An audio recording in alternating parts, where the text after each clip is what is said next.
Hello and welcome back to my channel Anurag law classes. और आज का हमारा टॉपिक है ratio to moving average forecasting method.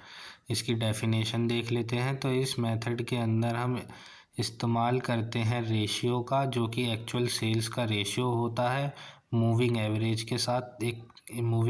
के साथ, ताकि हम प्रेडिक्ट कर पाएँ फ्यूचर के सेल्स को। ये मदद करता है हमें ट्रेंड को जानने में और सीजनैलिटी को जानने में।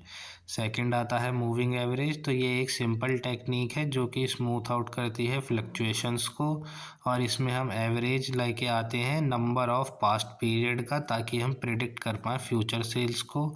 एक मूविंग एवरेज रिकैलकुलेट किया जाता है जब न्यू डेटा अवेलेबल होता है। थर्ड पॉइंट आता है रेशियो टू मूविंग एवरेज। तो रेशियो कैलकुलेट किया जाता है जब हम एक्चुअल सेल्स को डिवाइड करते हैं मूविंग एवरेज के साथ, एक गिवन पीरियड के अंदर जो आता है।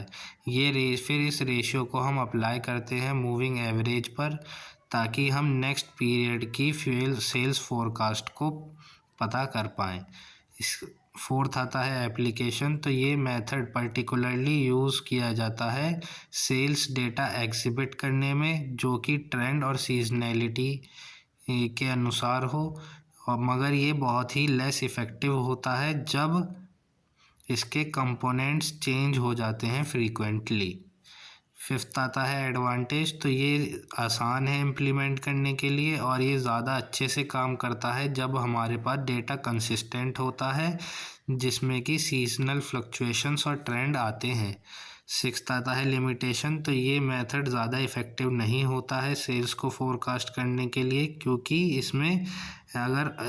अगर पीरियड के दौरान एक्सट्रीम चेंजेस आए, या फिर अगर लैक ऑफ हिस्टोरिकल डेटा है, तो बहुत मुश्किल हो जाता है मूविंग एवरेज को कैलकुलेट करना।